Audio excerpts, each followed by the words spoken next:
Está configurándose ahí.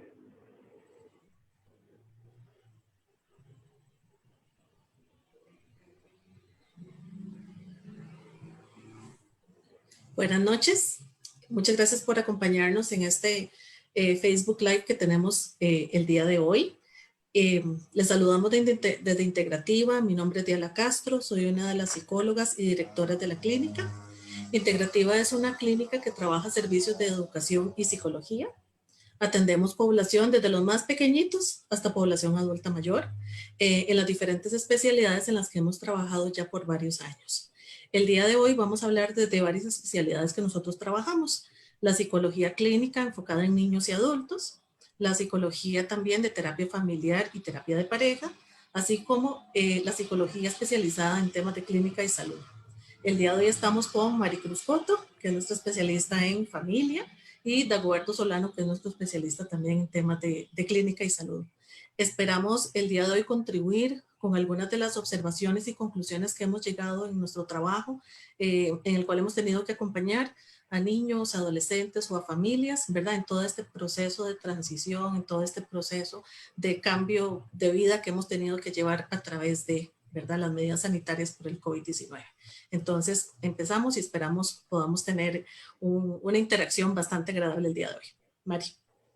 Durante todo este proceso del confinamiento por la pandemia del COVID, tenemos varias investigaciones que han resaltado cómo es que afecta la enfermedad a la sociedad en general y específicamente a las personas que han contraído la enfermedad. Entonces, la actividad de hoy se va a enfocar en tratar justamente con las secuelas a nivel de la salud mental, a nivel emocional, a nivel psicológico, de las personas que han contraído la enfermedad y qué recomendaciones podemos dar para familias, para adultos, niños, niñas y adolescentes, desde estos tres enfoques que Diana nos hablaba.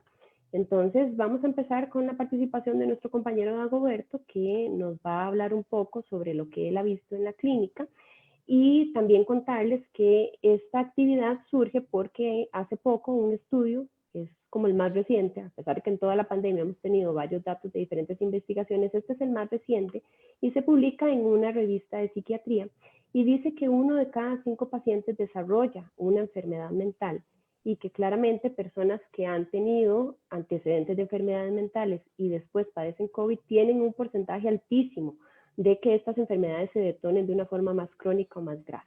Entonces, Dagoberto. Buenas noches, gracias. Bueno, es importante que empecemos reconociendo que este es un tema sumamente novedoso. Si bien es cierto, ya casi va a ser un año desde que apareció el tema de COVID allá en China, y se han venido presentando algunos trabajos de investigación con respecto a algunos efectos a nivel psicológico del COVID. Todavía es un tema muy novedoso y todavía no podemos tener datos 100% fidedignos de cuál va a ser el impacto a nivel emocional de esta situación, ¿verdad? Sí, se han venido presentando algunos datos y es muy interesante, ¿verdad? Porque todavía tampoco tenemos claridad de cuánto del impacto que se está teniendo en este momento a nivel emocional está relacionado con la vivencia dinámica, por decirlo de alguna forma, por el vivir con la enfermedad y todo eso, y todo lo que esto implica, y cuánto también se debe a lo que sufre nuestro sistema nervioso, ¿verdad? A lo que sufre nuestro organismo, a lo que sufre nuestro cerebro, por decirlo de alguna forma, algunos cambios que puedan haber a nivel estructural, algunos cambios a nivel bioquímico, ¿verdad? Que también puedan tener un efecto en nuestra salud mental.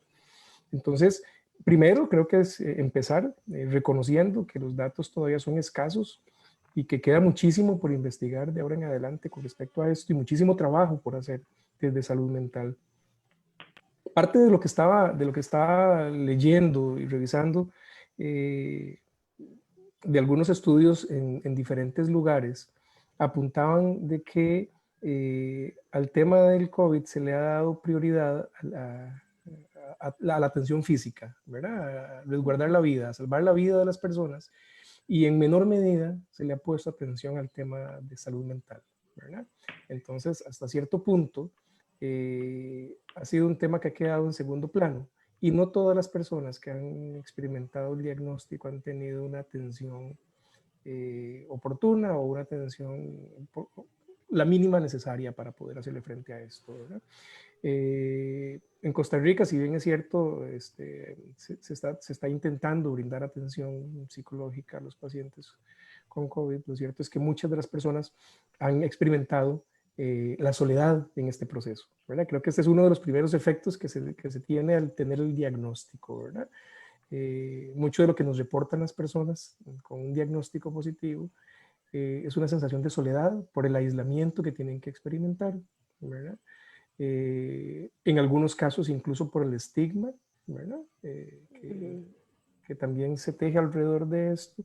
Y esto hace que se viva, ¿verdad? Con tristeza, con angustia, ¿verdad? En mayor medida lo que la gente nos reporta es un sentimiento que va más allá de la tristeza, de la simple tristeza, ¿verdad? Datos que apuntan más a la depresión, ¿verdad? Por vivirlo en soledad, por vivir cambios significativos en su estilo de vida, ¿verdad? Por no poder recibir el cariño, el apoyo de la familia, por no poder sentir esa calidez física. Los latinos y los ticos estamos muy acostumbrados al apapacho, al contacto físico, ¿verdad? Al cuidar, al chinear a quien se enferma, ¿verdad? Hacerle su caldito de pollo, hacerle su tecito. Y en estas circunstancias, como la realidad lo impide, ha hecho que las personas, incluso algunas manifiestan que lo sienten como una especie de abandono, ¿verdad? Entonces eso trae, ¿verdad? En muchas ocasiones, la aparición de síntomas depresivos. Otra de las cosas que hemos estado viendo están asociadas también con el tema de la ansiedad, ¿verdad? Y recordemos que la ansiedad, a ver, se experimenta en mayor medida por pensamientos anticipatorios, ¿verdad? Por pensar mucho en el futuro, por pensar mucho en lo que puede pasar, ¿verdad? Y este es un tema que está rodeado de incertidumbre, nadie sabe lo que va a pasar, ¿verdad? Hasta ahora no tenemos todavía certeza de cuáles van a ser los efectos reales de esto, a todo nivel, ¿verdad? A nivel económico, a nivel salud, a nivel social, a nivel laboral, ¿verdad? Entonces, mucho de lo que se ha estado apareciendo con pacientes que se infectan está asociado con la ansiedad por no saber cómo va a reaccionar su cuerpo, cómo le va a ir, ¿verdad? Si va a lograr sobrevivir, si va a quedar con alguna secuela. Y muchísima angustia también por el temor de infectar a sus seres queridos, ¿verdad? Cuando le preguntamos a las personas, ¿qué es lo que más le preocupa? ¿Qué es lo que más le preocupa de verse infectado? Lo que sale siempre, en primer lugar, es el temor de infectar a su familia, ¿verdad? Infectar a sus hijos, infectar a los abuelos, infectar, ¿verdad? El temor de ser el transmisor, ¿verdad? Eso genera muchísima angustia, ¿verdad? Muchísima ansiedad, ¿verdad? Entonces, hemos visto cómo ese tipo de pensamientos anticipatorios, ese tipo de pensamientos del no saber qué va a pasar, está generando muchísimo malestar que a su vez trae otro tipo de síntomas como son los trastornos del sueño, ¿verdad? Que también es otra de las situaciones que hemos estado viendo, ¿verdad? Personas que han variado mucho sus rutinas, que han variado mucho sus hábitos, y parte de las cosas que se han visto afectadas tienen que ver con el sueño y con el descanso, ¿verdad? Entonces hemos visto la aparición de insomnio, de sueño interrumpido, personas que tal vez se duermen pero se despiertan a las 2 horas, ya les cuesta más dormir, o se despiertan constantemente, o eso que nos pasa a veces cuando tenemos alguna preocupación o tenemos algo importante el día siguiente, que nos dormimos, pero sentimos como si no hubiéramos dormido, ¿verdad? Como que nos sentimos que nos despertamos igual de cansados porque no tuvimos un sueño reparador, ¿verdad? Eso hace que también las personas se sientan muy cansadas, muy angustiadas. Y en menor medida, ¿verdad? Se ha encontrado también la aparición de estrés postraumático, ¿verdad? Y en buena hora que sea en menor medida, porque ese es un trastorno, ¿verdad? Muy complejo, ¿verdad? Muy complejo, que tiene síntomas muy desagradables, por decirlo de alguna forma, que afectan muchísimo la calidad de vida de las personas, ¿verdad? Y que si no es tratado adecuadamente, si no se le pone la atención adecuada, se puede arrastrar por muchísimo tiempo con efectos en la salud, no solamente en la salud mental, sino también en la salud física, ¿verdad? Entonces, veamos Correcto. es como, ¿verdad? Como muchas cosas, ¿verdad? Que pueden aparecer, incluso en personas mentalmente estables anteriormente, ¿verdad? Que posterior al diagnóstico pueden aparecer este tipo de trastornos, y en personas que ya contaban con trastornos de este tipo, vemos que se exacerban, que se maximizan los síntomas, ¿verdad? Y eso por supuesto tiene un impacto en la salud mental, ¿verdad? Y en la estabilidad de ellos, en la calidad de vida sobre todo, ¿verdad? Sí, justamente, Dagoberto, bueno, lo que plantea este último estudio, el más reciente, es que a raíz de esas múltiples preocupaciones, del aumento en el estrés, en el aislamiento, esta sensación de soledad, las personas que nunca habían tenido una enfermedad mental, una complicación a nivel de su, digamos, su estado emocional, empiezan a manifestar 3 meses posterior a tener la enfermedad ansiedad, depresión, insomnio, y otros estudios han mencionado que el estrés postraumático, específicamente en el que nos estamos basando para esta actividad, no, pero hay otras informaciones de meses anteriores que sí mencionan el estrés postraumático. Y la hipótesis que se maneja es que el COVID entonces aumenta el riesgo de padecer precisamente de alteraciones en la salud mental. Ahora, esto es más enfocado a los adultos, ¿verdad? Parte de lo que queremos saber también es qué pasa con los niños y qué pasa con las familias. Entonces, tal vez, Diala, si nos ilustras un poco aquí qué datos hay con respecto a los niños, niñas y las adolescentes. Sí, resulta sumamente complicado, igual que lo dijo Dagoberto, pensar esto como un hecho aislado, ¿verdad? Porque realmente ya se sabe desde las condiciones de salud mental hasta situaciones, digamos, donde ya se genera algún tipo de condición, que generalmente hay una trayectoria del desarrollo para que algo se presente, ¿verdad? Ya es muy difícil, digamos, solamente existen entidades como muy específicas que nos hablan de que sucede un evento y tenemos tal respuesta. Y precisamente con el COVID y con el confinamiento, esto no podemos verlo aislado del camino que han recorrido los niños y los adolescentes, que han tenido en un tiempo absolutamente corto una gran cantidad de experiencias adversas, una gran cantidad de cambios en sus rutinas, de cambios en su...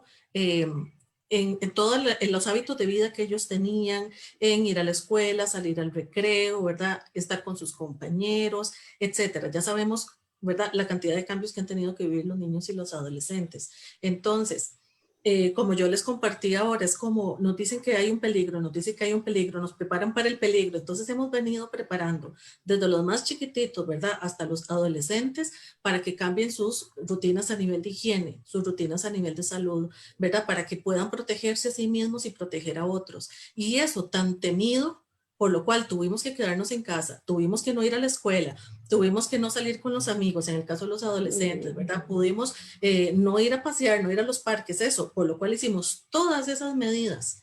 Y que los niños siempre reportan, es que yo no quiero contagiar, especialmente a mis abuelitos, ¿verdad? Que lo que siempre te dicen es lo que termina pasando. Eso que tanto temí, eso de lo cual tanto me protegí, terminó llegando a mi vida o terminó llegando a mi familia. Y nosotros sabemos que los niños y los adolescentes sienten muchísima impotencia con respecto a las situaciones de la vida y del mundo porque hay muy pocas cosas que están bajo su control. Entonces es como que llegar a una situación de extremo descontrol, donde yo estoy a expensas prácticamente, ¿verdad?, de mis cuidadores, de las personas adultas, de los doctores, etcétera, porque hay poca predictibilidad, hay pocas certezas, de acuerdo, tú lo dijiste, hay demasiada incertidumbre, hay pocas cosas concretas que se les pueden mencionar. Entonces, cuando yo estoy en un mundo en el cual yo siento tal nivel de riesgo, de amenaza, de susto o de angustia, empiezan los mismos criterios que ustedes mencionaron, ¿verdad?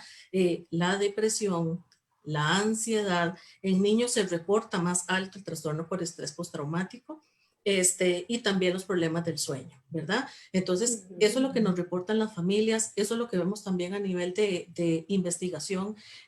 Niños, ¿verdad?, que empiezan a tener cambios de conducta, niños que empiezan a necesitar estar muy cerca de papá y de mamá o de los cuidadores.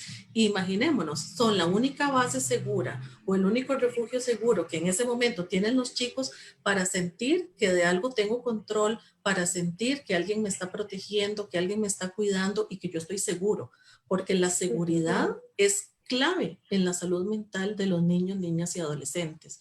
Entonces, por ejemplo, se ha encontrado en población adolescente que el aislamiento y la soledad, ¿verdad? Que es prácticamente lo que Dagoberto menciona, ¿verdad? Son los elementos críticos para que desarrollen, por ejemplo, depresión.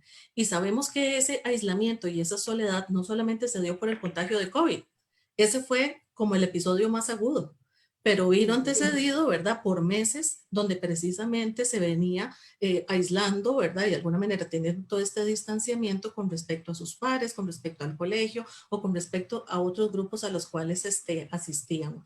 En esta generosidad de los niños, ¿verdad? Que siempre reportan, yo no quiero contagiar a otros, yo quiero ser una persona segura para otros. Hemos visto chicos que no quieren salir de sus casas, hayan o no hayan contraído el COVID.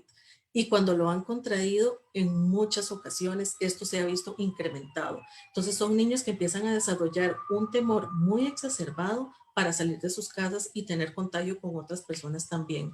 Y esto definitivamente, al haber llegado esto tan temido, sentirme yo tan expuesto, ¿verdad? Y poder contagiar a otros, empiezan a generar ellos un sentimiento de culpa, como de que algo malo pasó o en algo fallamos, ¿verdad? Por lo cual lo que hicimos no fue efectivo, ¿verdad? Dentro del pensamiento tan concreto que podrían tener precisamente los niños. Y en muchas ocasiones esto empieza a generar como este estigma que también sienten los adultos. Una de las particularidades que tenemos con niños es que los estudios son realmente muy escasos con respecto a los estudios que se hacen en adultos. Entonces, los niños siempre y los adolescentes, ¿verdad? Son como los últimos en la cola, ¿verdad? A nivel de investigación, a nivel de salud mental, porque sigue habiendo esta concepción de que la situación es difícil, como que los niños tienen un escudo protector ante las adversidades y no hemos tomado en cuenta que más bien entre más pequeños sean, los efectos en la salud mental pueden ser peores y el vivir varias experiencias adversas a lo largo del desarrollo más bien les va a hacer mucho más vulnerables para desarrollar otros trastornos, ya sea en la adolescencia, en la vida adulta, no solo a nivel psicológico, sino muchísimas condiciones de salud, ¿verdad? Como ya se ha comprobado a nivel de muchísimas investigaciones. Igual existen las dificultades con el sueño, ¿verdad? Igual existen los mismos elementos, ¿verdad? Nada más que vemos como manifestaciones conductuales distintas a lo que veríamos de las personas adultas. Qué complicado, porque ahora que hablabas de esto de ser un refugio seguro para los niños, ¿verdad?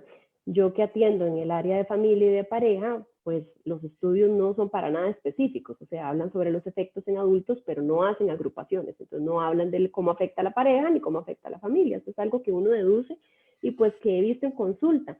Y justamente el temor de los padres o de las personas integrantes de una familia es esa. ¿Qué le digo a los niños? ¿Cómo les explico? ¿Verdad? Ahora, antes de estar aquí en la sesión, estábamos conversando un poquito y ya la utilizaba esta metáfora que ella mencionó, pero no la dijo exactamente, que es la metáfora de ahí viene el lobo. Si quieres la explicas, ¿verdad? De que precisamente, ¿verdad? Es como ahí viene el lobo, viene el lobo, viene el lobo, ¿verdad? Y todo el mundo hace este montón de cosas porque viene el lobo, esta preparación, y llegó el lobo, ¿verdad? Entonces, cuando llegó el lobo, lo que se genera es pánico, ¿verdad? Y el pánico es, ¿verdad? Es sumamente desestructurante para las personas, ¿verdad? Porque el poco control, el poco, ¿verdad? La poca certeza y seguridad de lo que vaya a pasar realmente requiere una gran estabilidad en nosotros a nivel interno para poder manejar algo tan fuerte. Y justamente las familias lo que viven, el efecto más grande es esa desestructuración, esa desestabilización, ¿verdad? De su dinámica y de su rutina, porque justamente llegó lo que nos veníamos preparando y que tanto tememos y ya está dentro de nuestra casa. Algo que yo he visto es que las familias viven esto con un gran estigma.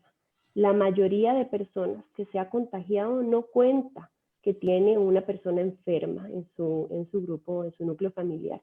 La mayoría de personas no cuenta que padeció o que está enfermo en ese momento. Entonces, qué difícil ser red de apoyo para alguien que vive esto de una forma tan secreta, con tanto tabú y con tanto estigma, ¿verdad?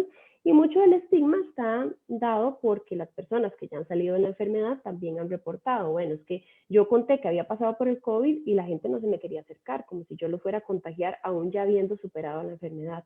Entonces se sigue prolongando esta sensación de vulnerabilidad, de rechazo, de aislamiento, ya no porque yo decido aislarme para protegerme, sino porque los demás me están excluyendo también. La familia como grupo se siente excluida y se siente igual en esta situación de incertidumbre que tampoco saben si me va a volver a pasar, si le va a pasar a otro miembro de la familia. La incertidumbre es mucho más grande dependiendo del miembro de la familia que esté enfermo. Entonces, si se enferman los abuelitos, por ejemplo, es algo que se vive con muchísima culpa, con muchísimo temor, al igual que si se enferman los niños. Y también he visto que las preocupaciones aumentan muchísimo cuando la persona que se enferma es la persona proveedora del hogar, ¿verdad? Sobre todo en hogares donde hay un solo miembro que es el que sostiene a la familia.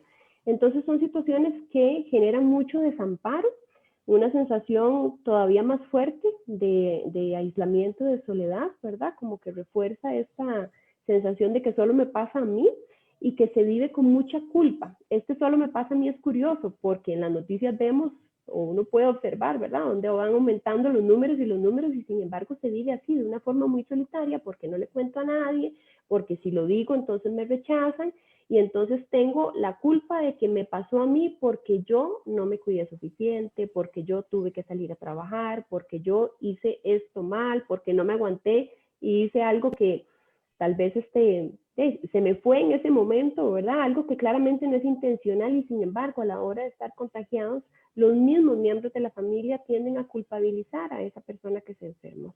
Y es algo que viven con un gran temor al contagio, ¿verdad? Contagiar a mis otros seres queridos, un gran temor a causar la muerte de alguno también y un gran temor por los cuidados que tengo que dar, porque a veces no sé muy bien, a pesar de la gran cantidad de información que hay, no tengo mucha claridad, no sé muy bien cómo es que hay que cuidar a una persona enferma, cómo me protejo yo cuando tengo una persona enferma en el hogar.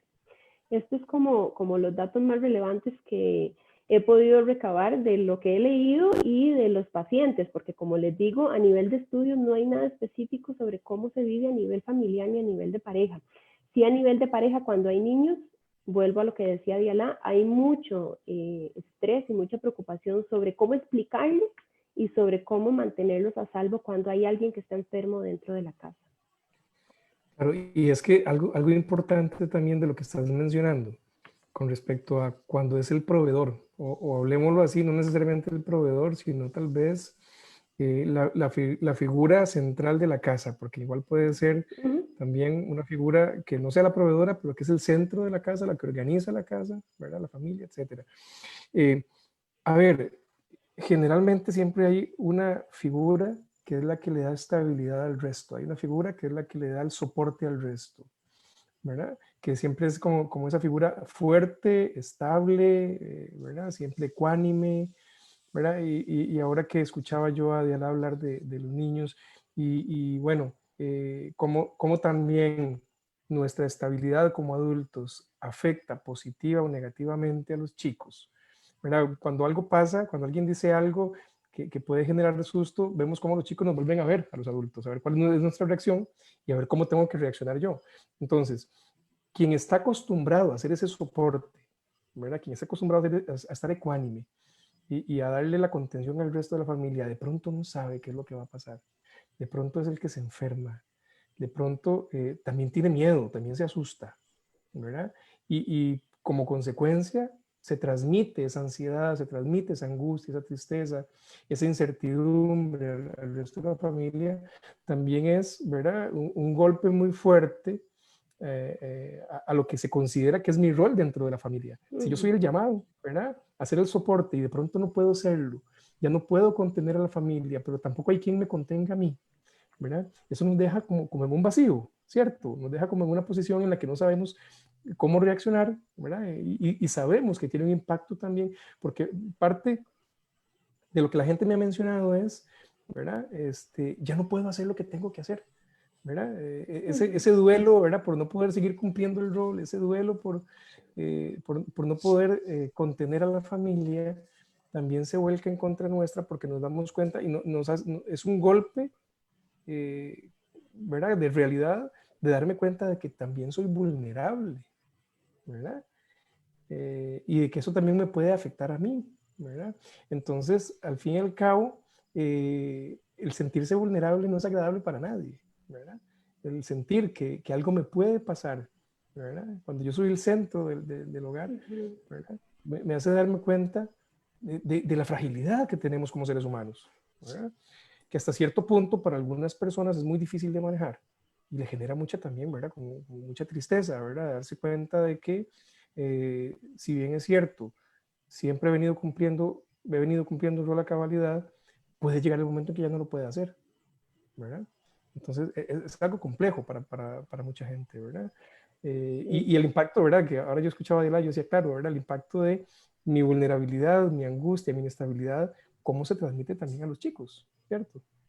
Y es que resulta crítico. Vamos a ver, en temas de niños y adolescentes, la capacidad del adulto de explicar, de vivir lo que se está viviendo, no de una manera irreal.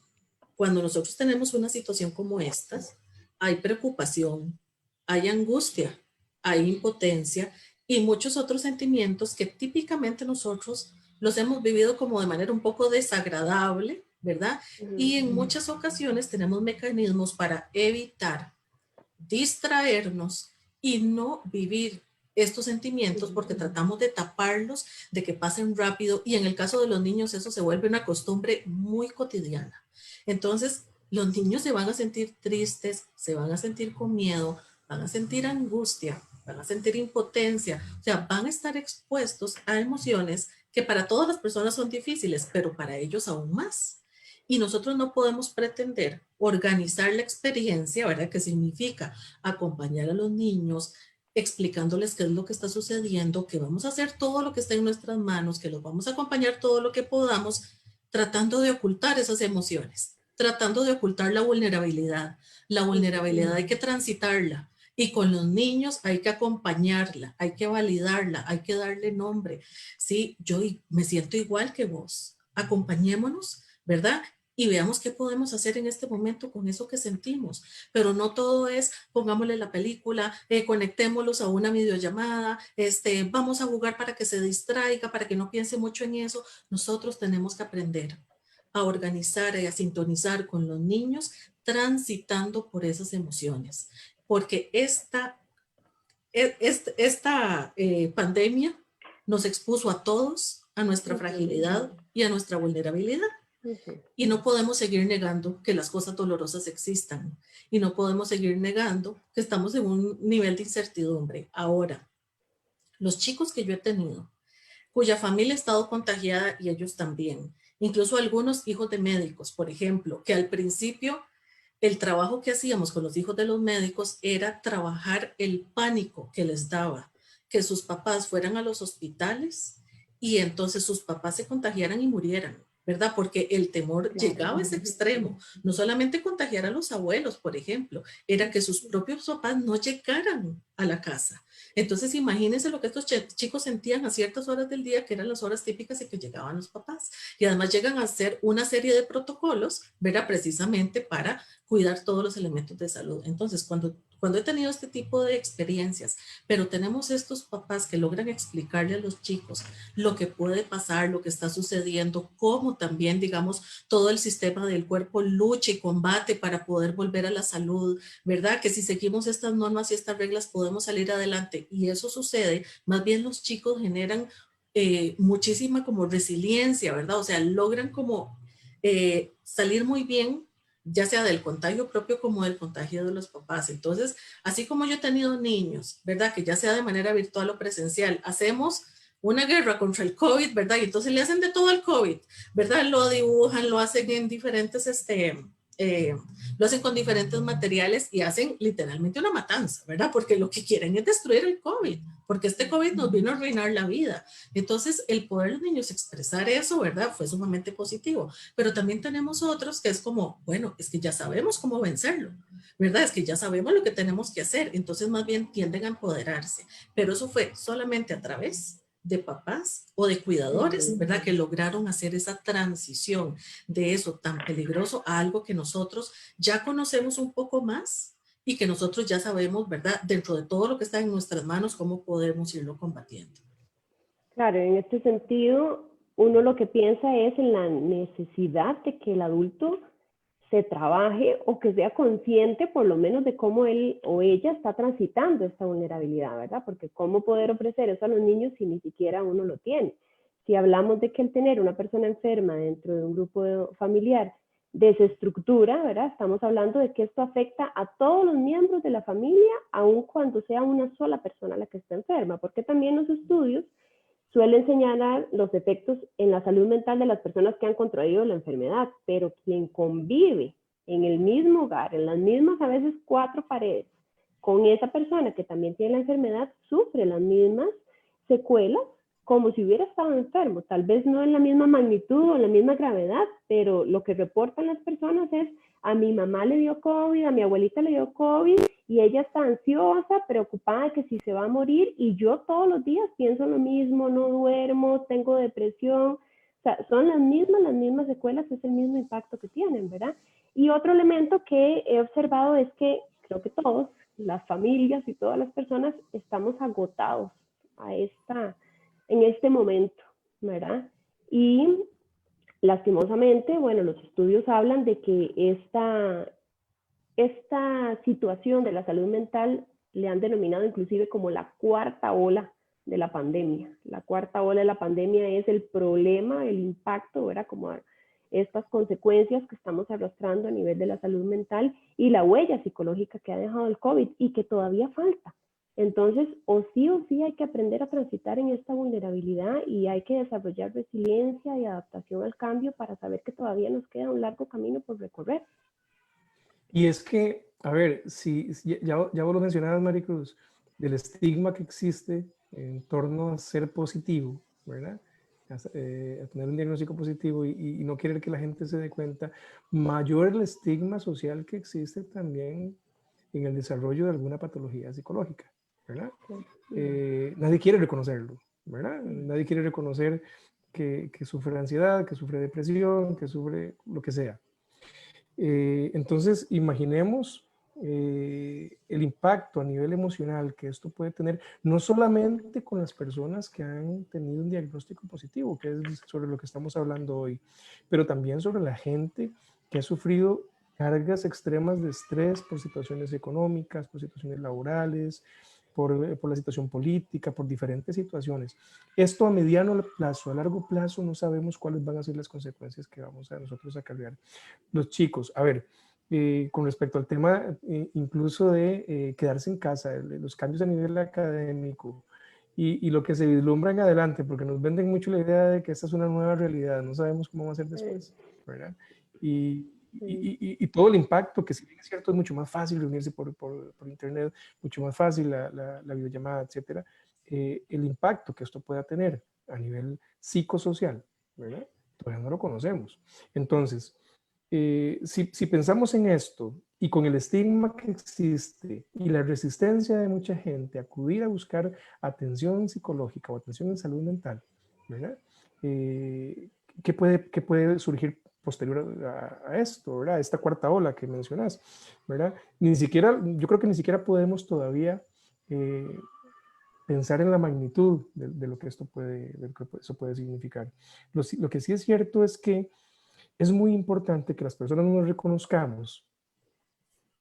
Yo insisto mucho en esto, como que nos reconozcamos como seres humanos, que al fin y al cabo tenemos vulnerabilidades, que al fin y al cabo tenemos nuestras áreas frágiles, vulnerables, y que también tenemos derecho a sentir este tipo de cosas, ¿verdad?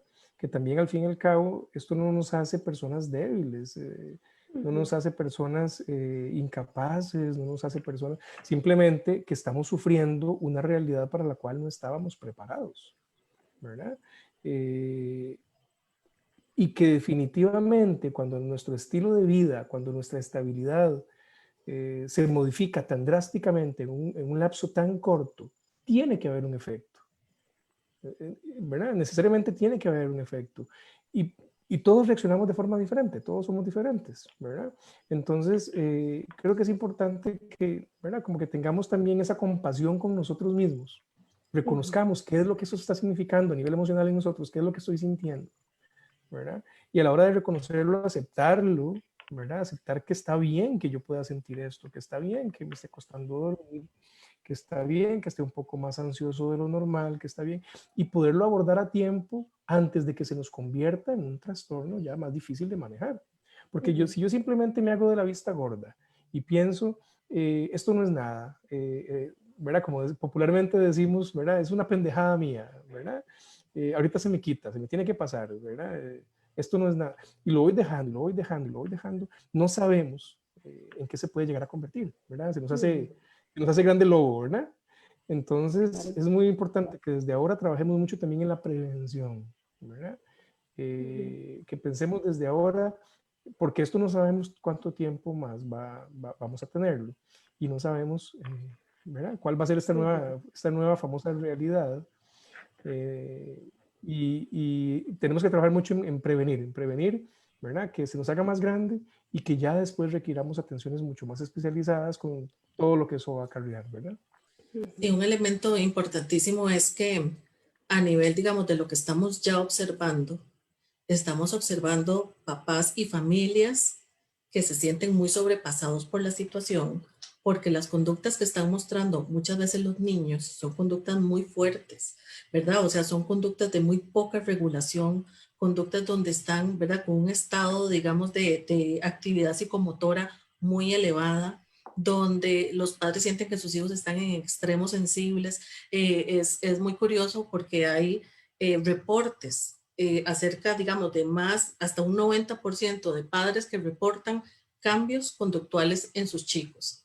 Y entonces, por ejemplo, ver chicos que se incrementó la cantidad de desregulación, por ejemplo, chicos que ante cualquier cosa están, ¿verdad? Con respuestas como sumamente agresivas, como contestando más rápidamente, o chicos, digamos, que poco se sienten como contenidos, o sea, las conductas que estamos viendo, los reportes que estamos viendo son de conductas fuertes y los padres se sienten muy sobrepasados. Comentaba yo con una colega de integrativa, que es Marcela Barguil, que nosotras que atendemos niños y adolescentes muchas veces, ¿verdad? Durante la semana, casi que todo nuestro tiempo, no nos está dando tiempo, ¿verdad? En las consultas, no nos está dando tiempo para la contención, ¿verdad? ¿Por qué? Porque realmente es atender a un papá, una mamá, ¿verdad? Saturado, ¿verdad? O sea, con una muy abrumado y a un niño que está igual. Entonces, una de las motivaciones que nosotros tuvimos cuando vimos este resultado es empecemos a hablar más de este tema porque podemos prevenir, porque los niños se van a regular a través de los adultos, pero necesitamos adultos que se revisen, ¿verdad? Y adultos, digamos que en algún momento también, obviamente, pueden decir, yo estoy pasando por lo mismo, etcétera, pero ocupamos adultos que también transmitan seguridad, ocupamos adultos, ¿verdad? Que puedan decir, y observar a sus chicos. Si yo me siento muy mal y yo estoy en un estado completo de alerta, porque yo misma me siento muy angustiada como adulta, difícilmente voy a observar que mi hijo no está teniendo una de las llamadas, que a nosotros no nos gusta esa palabra, ¿verdad? Pero un llamado berrincho mala crianza, por ejemplo. Lo que pasa es que ese niño está asustadísimo, está angustiado o ese día se siente agotado y ya no puede más con lo que está sucediendo. Pero si nosotros los adultos no trabajamos en nuestra propia regulación, difícilmente vamos a ver que nuestros niños lo que están es activados todo el tiempo porque su sistema de alarma y de alerta los hemos venido activando constantemente con el lavado de manos, con no salir, ¿verdad? Con todos los cuidados que hay que tener, con distanciarte, etcétera. Y todo lo que hemos venido haciendo a lo largo del tiempo, además de las múltiples cargas, ¿verdad? Que hemos tenido a nivel académico, entonces hemos tenido chicos en estado de alerta constante y en estado de alarma constante. Eso que nosotros hemos denominado como un estrés crónico, necesita ser sostenido, necesita ser observado, necesita un adulto que sintonice con eso, necesita un adulto que observe. Veo que en este momento, ¿verdad? Como que tu cuerpo no para de moverse, o veo que en este momento, ¿verdad? O sea, estás como que no quieres hacer nada. Nosotros podemos decir lo que observamos, no tenemos que hacer interpretaciones enormes, ¿verdad? De lo que está sucediendo, pero podemos reflejar, estoy viendo lo que te está sucediendo. Estoy viendo que hoy no es un buen día para vos. Estoy viendo que hoy, ¿verdad? No te sentís igual a como te vi ayer, por ejemplo. Me voy a sentar con vos, o ¿qué te parece si vamos a caminar un rato? ¿Quieres hablar sobre lo que está sucediendo? Ese tipo de acercamientos hace que los niños vuelvan a encontrar refugio, vuelvan a encontrar seguridad ante una alerta permanente que están experimentando. Los niños también tienen una alerta permanente cuando ven a sus papás estresados, cuando ven a sus papás sobrepasados, cuando los ven preocupados o cuando ven conflictos en el hogar. Y uno de los elementos que más rescatan en investigaciones de otros tipos de confinamiento es el estrés que le genera a los niños y adolescentes las dificultades económicas en las cuales las familias entran, ¿verdad? Y podemos saber cualquier cantidad de ejemplos de familias que han visto reducidos sus ingresos, que tienen gran temor de perder su trabajo o de perder su estabilidad económica por todos los cambios que estamos viviendo también. Entonces, todas estas situaciones, aunque creamos que los niños no las perciben, ellos están absolutamente alertas. Y si ellos vienen en un estado de activación constante del sistema de alerta, ¿verdad? Detectando las amenazas posibles, las noticias, el estrés de los padres, las preocupaciones económicas, todas van a caer en el mismo saco. Entonces, ocupamos muchísimo, ¿verdad? Que los adultos trabajemos con eso para lograr transmitir, vamos a caminar con esto, vamos a trabajar con esto, sí estamos preocupados, pero tenemos planes para esto, ¿verdad? Y acompañar a los niños en el estado emocional, transmitiendo un estado emocional que no necesariamente te paz y calma absoluta, porque los adultos en este momento no necesariamente la tienen, ¿verdad? Pero sí de movimiento, de acción, aquí estoy yo, ¿verdad? O sea, yo te voy a cuidar, yo te voy a proteger, es normal que yo me sienta así, y de esa manera los niños van teniendo más estructura, un poquito más de predictibilidad. Imaginemos acompañar a los adolescentes que se están aislando en sus cuartos, ¿verdad? También, digamos, con este tipo de acercamientos, son estrategias que en estos momentos son demasiado necesarias y que pueden prevenir las condiciones que en este momento se están reportando que pueden suceder. Ahora que decías esto de las noticias, Dialán, y de cómo los adultos podemos colaborar, ¿verdad? En términos de las familias, sí ha habido como un alto reporte que las mamás o los papás me dicen, es que yo cometí el error de ver noticias con mi hijo. Y entonces ahora mi hijo me pregunta por la cantidad de muertos diarios, por si nosotros vamos a estar en esos muertos. Y si hay un enfermo dentro de la familia, la cosa claramente es peor porque se le genera más angustia a todo el grupo y claramente los niños pues no tienen las mismas capacidades ni el mismo manejo de información para poder gestionar la información que reciben de las noticias. Entonces yo creo que las familias sí tienen que hacer algunos ajustes en sus dinámicas, ¿verdad? Y hacer algunos cambios en el sentido de poder ser ese refugio seguro, esa base seguro, bajar esas alarmas para los niños y poder proveer información que sea adecuada para la edad, ¿verdad? Sigo insistiendo en que es difícil pensar esto, porque lo que he visto en los pacientes es que como viven esta situación con tanta culpa, la culpa los desregula enormemente, ¿verdad? Muchas de las personas que han estado infectadas y con las que he tenido yo contacto, ya sea porque son familiares alrededor o mis mismos pacientes, mencionan esta parte de yo tenía una falsa sensación de seguridad. Yo siento que me estaba cuidando, pero ahora que veo hacia atrás no me cuidaba tanto. Incluso tengo gente cercana que ha dicho, yo pensaba que el COVID no existía. Eran de esos que pensaba que el COVID era un invento, ¿verdad? Y que no era cierto, que esto era como una gripe común. Y bueno, hay de todo tipo de información, cada familia es diferente y cada familia tiene diferentes estrategias de afrontamiento, pero entonces algo que podemos hacer claramente es tratar de ante esa desestabilización y esa reorganización es necesaria, ¿verdad? Para que cada miembro tome un rol que les permita salir adelante. Y Dagoberto lo mencionaba hace un rato, yo también creo que hay cosas que hay que quitarse, que son innecesarias a la hora de vivir una enfermedad. Si ya uno está enfermo de COVID, además generar pensamientos que me ayudan más bien a tener más ansiedad, más depresión, como la culpa, por ejemplo, no ayuda, sino que empeora la situación. Y lo que hay que saber es que el COVID está, a cualquiera le puede pasar. Tiene y no tiene que ver con los protocolos, porque aún una persona cuidándose muchísimo se puede infectar. Entonces, qué importante que es que las familias puedan apoyar a sus miembros que se enferman con esta información, ¿verdad? Validando, a cualquiera le pasa, hoy te pasó a vos, mañana puedo ser yo, cualquiera le puede pasar. No fue por algo necesariamente que hiciste o que no hiciste, sino que esta es la realidad y es la realidad a nivel mundial.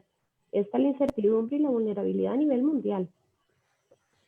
Y eso que mencionas me parece muy importante, y hay un tema que yo quiero mencionar, que no quiero dejar pasar por alto, y es también ya las personas que ya de por sí vivían con algún tipo de trastorno, ¿verdad? Psicológico, ¿verdad? ¿Qué es lo que pasa? Bueno, hay algunos estudios que dicen que las personas con algún tipo de trastorno mental tienen mucho más riesgo de infectarse, ¿verdad? De salir positivas, que muy posiblemente tiene mucho que ver con el tema con el tema conductual, con el tema también incluso cognitivo, ¿verdad? Con, qué sé yo, con características como por ejemplo la impulsividad, con características, eh, por ejemplo, de dificultades para poder tener hábitos de higiene adecuados, perdón, disculpe. Salud. ¿Verdad? Gracias. Algunas dificultades para poder tener hábitos de higiene adecuados, ¿verdad? Algunos son un poco impulsivos, esta dificultad para quedarse en casa. Algunas personas necesitan salir, necesitan, ¿verdad?, tener contacto con otros, ¿verdad? Entonces, eso podría ponerlos en una situación de muchísima más vulnerabilidad, ¿verdad? Asumiendo algunos riesgos que ya conocemos, etcétera. Pero también la familia cumple un papel fundamental, no solamente en la contención de los niños, sino también de las personas que ya viven con algún trastorno de este tipo, ¿verdad? ¿Por qué? Porque algunas de estas personas no tienen la capacidad para autogestionar sus emociones, no tienen la capacidad, ¿verdad?, necesariamente para poderse regular ellos solos y necesitan del apoyo de su familia, incluso hasta a veces para poder manejar la medicación que los pueda mantener estables, ¿verdad? Una persona que ocupa que le den su medicación, que le recuerden su medicación, que le recuerden incluso lo que nosotros conocemos como actividades de la vida básica instrumental, ¿verdad? Que es que cepillarse sus dientes, ducharse, cambiarse la ropa. Entonces imaginemos ese tipo de personas que necesitan este tipo de acompañamientos en un estado de aislamiento, ¿verdad? Con un distanciamiento, ¿verdad? Físico, social. Claro. Entonces, es importantísima la responsabilidad de la familia, no solamente para contribuir en minimizar el riesgo del contagio, sino también para minimizar la exacerbación de los síntomas a nivel psicológico, ¿verdad? De poder favorecer que estas personas se mantengan estables con su medicación, que puedan manejar sus emociones, la angustia que se puede sentir también, ¿verdad? Entonces, es pensar no solamente en los chicos, sino también pensar en la gente, ¿verdad?, vulnerable a nivel emocional, ¿verdad? Entonces, la familia tiene un papel fundamental en todo esto. Y parte, nosotros acabamos de terminar, Marcela y yo, unas charlas que brindamos a las personas que atienden servicios de emergencia de niños y adolescentes. Y el reporte que hay en estas líneas, por ejemplo, obviamente es de, ¿verdad?, síntomas exacerbados, chicos que llaman más que antes, con peores síntomas de los que tenían en otros momentos, familias igual desbordadas, pero nosotros les insistíamos, volvamos a la base. Volvamos a la base significa, están durmiendo, se están alimentando de manera saludable, están teniendo actividad física dentro de la casa, los que pueden salir están teniendo actividad física fuera del hogar, están teniendo momentos de juego, hay momentos donde pueden compartir juntos, o sea, volver a la base. Muchas veces resulta muy revelador porque hasta eso está muy débil. Entonces, todo lo que es, ¿verdad?, los hábitos de autocuidado, los patrones de vida saludable, las personas no necesariamente los están siguiendo. Y cuando eso se ordena, se empieza a organizar, ¿verdad? No solamente cuando yo valido, eso es importantísimo, ¿verdad? Cuando yo acompaño, cuando yo nombro lo que está sucediendo, ¿verdad? Que eso es más a nivel de regulación emocional, pero a nivel de regulación física, ¿verdad? Tener todos esos espacios ordenados permite que la gente vaya saliendo adelante, permite que la gente se vaya regulando de manera cognitiva, de manera fisiológica, a nivel de sensaciones, ¿verdad? Y a nivel también emocional. Entonces insistíamos mucho, primero preguntemos lo básico. Luego de que preguntemos lo básico, subamos un poquitito la grada, ¿verdad? Y eso significa ¿cuánto tiempo están jugando con los niños? ¿Cuánto tiempo están conversando con los adolescentes? Porque cuando nosotros le decimos a los cuidadores, ¿usted cree que podamos sacar 15 minutos 3 veces por semana para compartir tiempo, de no juzgar, de jugar con los chicos? La gente lo vuelve a ver a uno y dice, ¿tanto? ¿Verdad? Y entonces es impresionante, ¿verdad? Porque estamos hablando de 15 minutos 3 veces por semana, que es como la cuota básica, casi que muy básica, ¿verdad? El jugar desactiva el sistema de alarma. El jugar, ¿verdad?, implica conexión social. implica sentirme acompañado, implica momentos lúdicos y eso es sumamente reparador en las experiencias difíciles.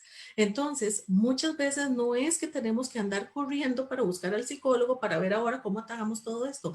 La familia tiene algunas estrategias que puede ir haciendo que van a generar mucha protección para que los síntomas no sigan subiendo, para que las condiciones no se exacerben y muchas incluso disminuyan su intensidad. Entonces, nos decían las muchachas, ¿verdad? Sí, que muchas veces las familias ni siquiera les reportaban que podían, ¿verdad? Tener esos espacios, ese orden y esa organización que iba a ser una base importantísima para que, ¿verdad? En este caso, las personas menores de edad empezaran como a salir adelante de una manera más fluida.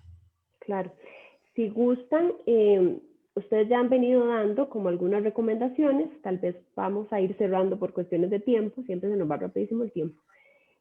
Vamos a dar recomendaciones específicas por grupos, entonces tal vez, Dagoberto, si nos hablas desde el área de la salud, desde las personas que ya tienen algún trastorno mental, alguna enfermedad, lo que vos has visto en la clínica, y Diala nos habla también de niños, niñas y adolescentes, y yo voy a dar recomendaciones para la familia para que les quede esto a las personas que nos están acompañando hoy. Claro, perfecto. Es importante recordar que, a ver, con el tema del COVID, con el tema del aislamiento, con el tema de las medidas, no se detiene el resto de la vida, no se detienen nuestros procesos de salud y enfermedad, no se detienen, por ejemplo, mi diabetes, no se detiene mi hipertensión, no se detiene mi sobrepeso. Tenemos que pensar mucho en nuestro bienestar integral, tenemos que pensar mucho en continuar con la adherencia de todos mis tratamientos, dígase actividad física, dígase actividad saludable, espacios de recreación, mis medicamentos, ¿verdad? Y con lo que tiene que ver con nuestra salud mental, que es parte de la salud integral, es muy importante que nos demos cuenta que todas las personas en algún momento de la vida podemos ver afectada nuestra salud mental. Así como todos de vez en cuando nos resfriamos, tenemos una gripe o alguna infección, etcétera, todos en algún momento podríamos ver afectada también nuestra salud mental, emocional. Y eso no nos hace personas débiles, no nos hace personas, ¿verdad? No tiene nada que ver con ese tipo de valores, simplemente nos hace seres humanos. Es muy importante que así como le ponemos atención a nuestro cuerpo, y si algo me duele, si algo me molesta, yo acudo al médico y solicito una valoración, también escuchemos nuestra parte emocional, le pongamos atención a cómo nos sentimos desde el punto de vista emocional. Sentirnos más cansados de lo habitual, tener dificultades para dormir, estar un poco más irritable, menos tolerante con las demás personas, incluso conmigo mismo, menos tolerante conmigo mismo, ¿verdad? Más duro a la hora de calificarme a mí mismo, esta sensación de tristeza, de no querer hacer nada, de nerviosismo, todos esos pueden ser indicadores que me dicen que mi salud mental, emocional podría estarse viendo afectada. Si yo no la escucho y lo dejo pasar, esto podría pasarme la factura a mediano o largo plazo. Es muy importante que le pongamos atención a esto, que nos reconozcamos este tipo de emociones y que tratemos de conversarlo con alguien que nos pueda dar una retroalimentación adecuada, ¿verdad? Y así poder determinar si necesito algún otro tipo de apoyo profesional, más especializado, ¿verdad? Buscar algunas alternativas en salud mental. Pero darnos cuenta de que todos en algún momento podríamos estar expuestos a esto y estar atentos es la clave, ¿verdad? Estar atentos y ponerle atención a tiempo es lo más importante. Entonces, ponerle atención a nuestra parte emocional y también hacer inversión en ella, ¿verdad? Que sin salud mental no hay salud, ¿verdad? Entonces hay que tenerle mucho cuidado, ¿sí? Así Sí, es, muchas gracias. a mí me parece importante visibilizar que la salud mental de los niños y adolescentes está y se está viendo afectada de manera importante, que han tenido demasiados cambios en muy poco tiempo, que los cambios han sido sostenidos, que sus rutinas se han visto alteradas de manera crónica. Entonces, eso genera inestabilidad, poca sensación de control y poca predictibilidad. Y esos elementos son elementos ante los cuales uno puede sentirse abrumado ante las circunstancias de la vida. Entonces, eso no se puede dejar de nombrar. Hay papás que en este momento están cansados porque sus hijos dicen que pasan aburridos, claro, ¿verdad? Es cómo podemos acompañar, primero observar y luego acompañar esos estados emocionales y mentales que nos están mostrando los niños a través de sus conductas. Tratemos de que esto no se les pase rápido, como hacemos con otros elementos, ¿verdad? Con los niños y los adolescentes.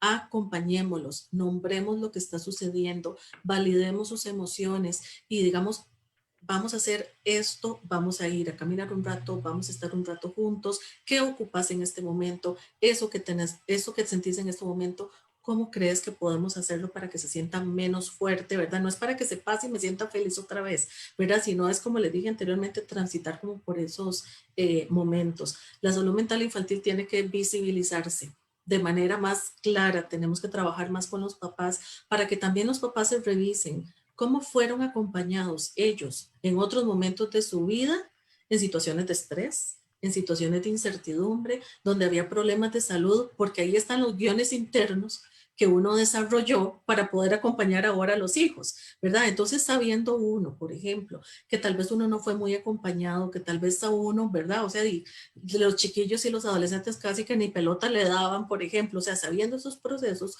nosotros vamos a poder reconocer qué es lo que tenemos para poder entregar a nuestros niños y a nuestros adolescentes y ver las conductas que ellos están teniendo como signos y necesidades que nosotros tenemos que contingentemente, cuando las observemos, acompañarlas. Y si en algún momento ya hay un estado de saturación, ¿verdad? Creo que hay muchísima información sobre cómo acompañar a niños y adolescentes, pero también buscar ayuda profesional puede ser tan preventivo para la salud mental personal y familiar y de los chicos y chicas, ¿verdad? Que realmente es una inversión que va a tener frutos por muchísimo tiempo y va a ser preventiva de todas estas alarmas que ya nos están diciendo que podrían suceder.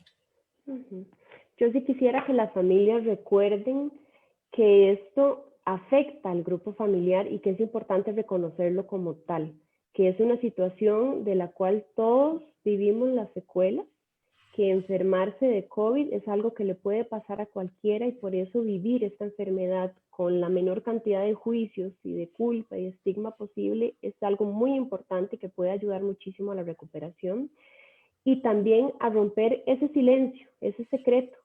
Ellos mismos son parte de romper ese silencio y decir, sí, hay alguien en nuestra familia que está enfermo, necesitamos ayuda, necesitamos apoyo, esto le puede pasar a cualquiera y también revisar desde dónde puedo aportar yo, porque todos en la familia tienen diferentes formas de aportar o contribuir cuando hay un conflicto y está bien si hay personas que no aportan de la manera emocional y otros no aportan de la manera económica, otros aportan tal vez con la cocinada, otros tal vez va a ser más sencillo asumir ese rol de cuidador principal. Lo importante es que la familia distribuya esas funciones y se reorganice en función de poder salir adelante de esta situación.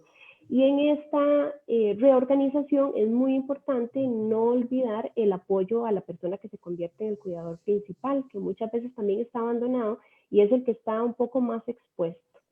Dagoberto, ¿ibas a decir algo? No. No, ok. Estaba escuchándote atentamente. Yo también recordarles, en el mes de enero vamos a tener unas charlas para papás con respecto a cómo hacer el manejo emocional con los chicos, ¿verdad? Para poder prevenir la salud mental. Entonces, sí está dirigida, digamos, a papás para poder brindar ese soporte, esa organización, esa sintonía y esa regulación. Entonces, Marcela Barguel y yo vamos a estar desarrollando esa serie de actividades porque lo que estamos escuchando frecuentemente nos preocupa mucho y queremos, ¿verdad?, que las familias tengan como algunos recursos para poder prevenir y apoyar a sus hijos, niños, niñas y adolescentes. Correcto. Estas actividades se van a estar publicando en la página de Integrativa, aquí mismo donde estamos transmitiendo esto, y en la página de Instagram también. Y bueno, para cerrar, simplemente voy a resumir 3 ideas que quiero rescatar de lo que hemos hablado, muy concretamente. Y bueno, Dagoberto mencionó de una forma importante que nuestros procesos de salud mental no se detienen, y esto es básico. Uno tiene que estar atento a qué es lo que está ocurriendo dentro de nosotros mismos para poder también ayudar a los demás.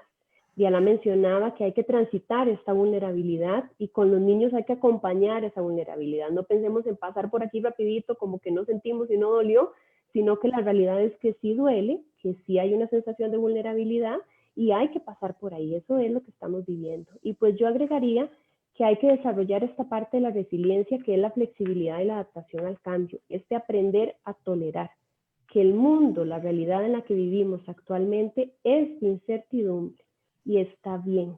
Nadie está preparado para eso, pero todos podemos aprender a cómo estarlo de una mejor manera. Muchas gracias. Que tengan buenas noches. Muchas gracias, compañeros. Buenas noches. Muchas gracias. Buenas noches.